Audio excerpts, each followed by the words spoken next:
Buenas tardes camaradas, yo soy Nil Forcada y en este vídeo de hoy voy a volver a practicar lo que ya os había ido comentando, probando de hacer algunos vídeos sin guión, improvisando simplemente sobre algunos temas, sobre algunas digresiones, y en el caso de hoy os quería comentar mis lecturas de vacaciones. He vuelto recientemente, he podido leer mucho y la verdad que estoy bastante contento con mis lecturas y las quería compartir con vosotros. Supongo que todos estos vídeos supongo que todos estos libros tendrán un vídeo en el canal porque todos me han gustado bastante, pero en fin, ahora os los voy a presentar de forma un poco fugaz y os voy a comentar mis primeras impresiones. No sé cómo comentarlos exactamente, voy a tratar de hacerlo, digamos, por orden cronológico. El primero que leí, y que de hecho es el que estaba leyendo cuando terminé mis vacaciones, es este de aquí, Después del invierno, de Guadalupe Nettel. Es un vídeo de la biblioteca que debería devolver, por cierto.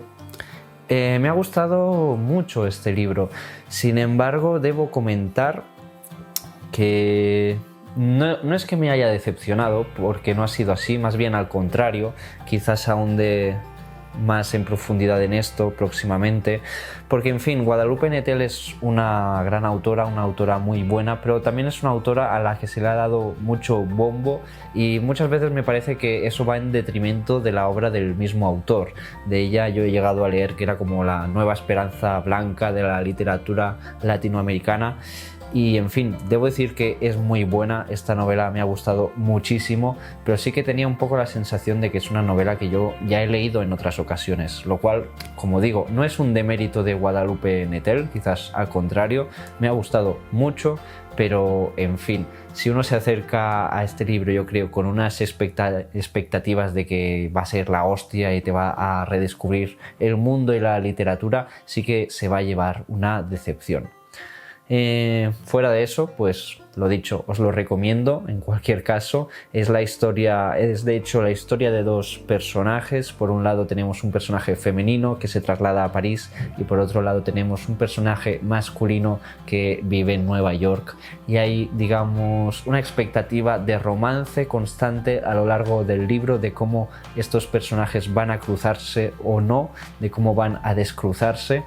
Y en fin, al final lo que nos narra son dos historias extremadamente crudas, extremadamente paralelas, que parecen el yin y el yang de la misma moneda, que parecen extremos opuestos y que sin embargo terminan convergiendo en la parte final. No de una forma argumental, pero sí temática, y en fin, terminan complementándose. Creo que uno de los grandes aciertos de esta novela es su estructura. Si os animáis a leerla ya me comentaréis si os parece así o no.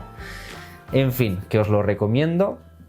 Y comentar eso, que esta novela en concreto, Después del invierno, es el premio Herralde también. Así que, en fin, tenemos un cierto sello o garantía de calidad. ¿Qué leí después? Leí Perictione o de la libertad, del filósofo Ernesto Castro. Me ha gustado mucho esta novela, me ha gustado muchísimo. Es la segunda novela de una trilogía platónica, donde este filósofo Ernesto Castro, no sé si algunos de vosotros lo conoceréis, sube muchas conferencias al YouTube, sube sus clases de filosofía, él es doctorado en filosofía de hecho.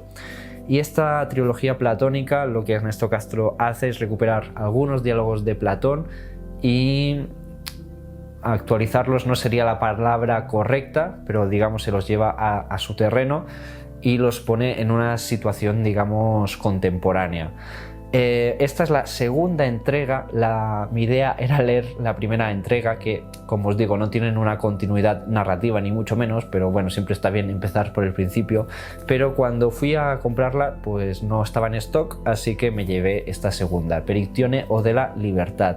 En esta novela concretamente asistimos a la lectura de cartas, porque es una novela epistolar con, digamos, el girito o la cosa formal interesante, que solo leemos las cartas de un lado.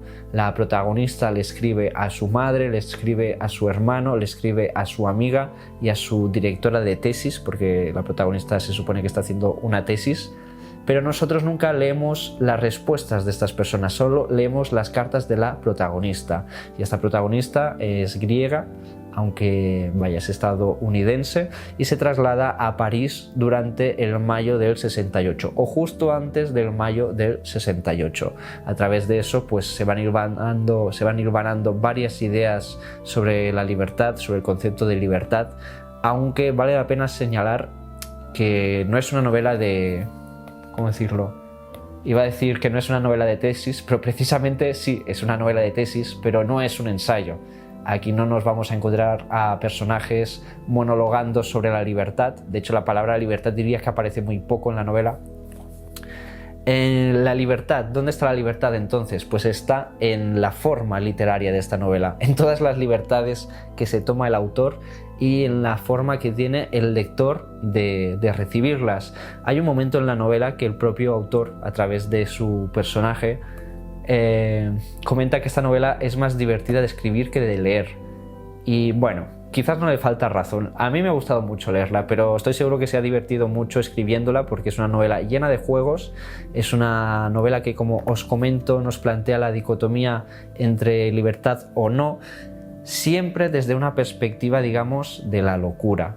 El punto, digamos, más interesante de la novela, ya os lo avanzo porque de hecho es lo que mantiene íntegra la estructura de todo el libro, es que al nosotros no conocer los remitentes de las cartas o al no conocer las respuestas de estos remitentes, tenemos la duda constante de si esos remitentes existen o no, de si esta Perictione, que es nuestra protagonista, está loca o no, y si está loca, ¿es libre o no?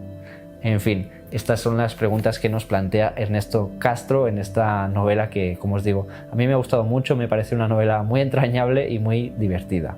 Muy bien, ¿qué leí después? Pues leí Los chicos de Toni Sala. Esta novela fue un regalo de Sant Jordi. De hecho, Los chicos es una novela en catalán y yo leí la edición de Trotalibros. En fin, voy a hacer un vídeo explicando y aclarando esto porque sí que tiene una parte de pecado leer una novela catalana traducida al castellano. Al menos, quiero decir, por mi parte, obviamente, que soy catalano parlante de origen. En cualquier caso, Los chicos de Toni Sala... hay que joderse con esta novela. Me ha impresionado muchísimo. Es de esas novelas que cuando la lees piensas, madre mía, ¿cómo puedo haber pasado tantos años sin leer esta novela o sin leer a este autor? Porque de verdad se te caen los huevos al suelo. Sé que suena obsceno, sé que suena sucio decirlo así, pero hay pocas otras formas de expresarlo, creo. Es una novela impresionante, es una novela sobre la muerte y prácticamente desde la muerte, en la frontera entre la vida y la muerte, que nos narra, en fin, empieza con un accidente, dos chicos de un pueblo se matan en un accidente de coche y a partir de ahí asistimos a 4 historias consecutivas, 4 relatos desde 4 puntos de vista distintos con personajes distintos que nos van describiendo la atmósfera o digamos las huellas que ha dejado este accidente. Al principio pueden parecer relatos que no están hilvanados entre sí, que no están conectados entre sí, que son meros, digamos, puntos temáticos alrededor del accidente. Y sí que es verdad que el libro funciona así, pero lo auténticamente grande de la estructura del libro, yo creo, lo auténticamente maravilloso, es que en el último párrafo, en la última página, te conecta los 4 relatos de forma magnífica y despampanante. De verdad, es una novela crudísima, que impresiona muchísimo. A mí me ha impresionado muchísimo, os la recomiendo encarecidamente y en fin, poco más puedo decir de ella sin ponerme a desvelar cositas, a desvelar detalles que si alguno de vosotros queréis leerla pues no os va a hacer ninguna gracia que os lo cuente. Así pues voy a pasar a la siguiente novela. Nada se opone a la noche, de Delphine de Vigan. Es una autora francesa. Me la habían recomendado mucho en relación a Annie Ernaux, que es esta autora francesa que ha ganado el Nobel recientemente. Cuando ganó el Nobel, yo había leído una novela suya una novela sobre los celos, no lo recuerdo. Y vaya, cuando ganó el Nobel pues me animé a leer otras novelas de Annie Ernaux, que practica, digamos, una autoficción muy bien controlada. Bueno, al fin y al cabo, a ver, ha ganado el Nobel. Podemos discutir mucho sobre si el Nobel es importante o no, pero en fin, es alguien que domina perfectamente sus recursos. Y en relación a esta autora me habían recomendado esta otra, Delphine de Vigan, Nada se opone a la noche. Es un libro que yo no tenía muchas ganas de leer, la verdad, o pensaba que no me iba a gustar demasiado, pero otra vez me ha impresionado muchísimo.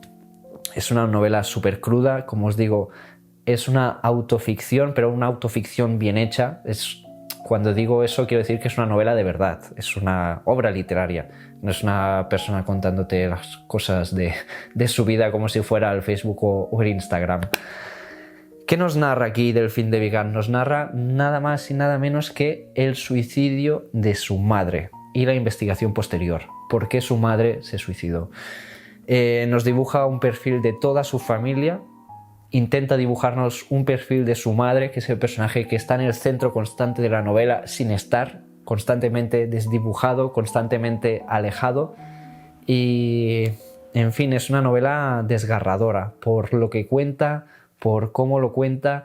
Es una de esas novelas ambiguas que a mí me parecen siempre las novelas más hermosas, porque tú terminas siempre un poco en tierra de nadie, ¿no? Piensas mucho en los personajes, te das cuenta de las cosas entrañables que tienen, de lo terrible que tienen, y al final te encuentras en una posición en la que solo puedes amarlos, aunque sean auténticos monstruos. De verdad, os recomiendo muchísimo esta novela. Sí que os digo que es crudísima, sobre todo, digamos, por este componente quizás de autoficción, que sí que es verdad que al final, obviamente, todas las novelas tienen un inmenso componente de autoficción. Podríamos decir incluso que la autoficción es el motor de cualquier narración. Pero en fin, se siente tan cercana a esta novela que, de verdad, si os animáis a leerla, puede que acabéis un poco tocados de la patata por algunos días. Yo os animo a hacerlo. Y esto ha sido todo por hoy, camaradas. Espero que hayáis disfrutado del vídeo. Comentadme vuestras lecturas de vacaciones, si habéis estado de vacaciones o si os vais a ir de vacaciones. Por desgracia, las mías han terminado ya y las próximas serán en septiembre. Si os gusta este vídeo, si os gusta este formato, mi idea es ir haciendo, digamos, una actualización de lecturas. No sé si puede ser mensual, bimensual, en fin, iré viendo. Y en cualquier caso me despido. Muchas gracias por haber llegado hasta aquí. Si te ha gustado este vídeo, ayúdanos a crecer. Comparte el vídeo, déjanos un comentario o suscríbete al canal.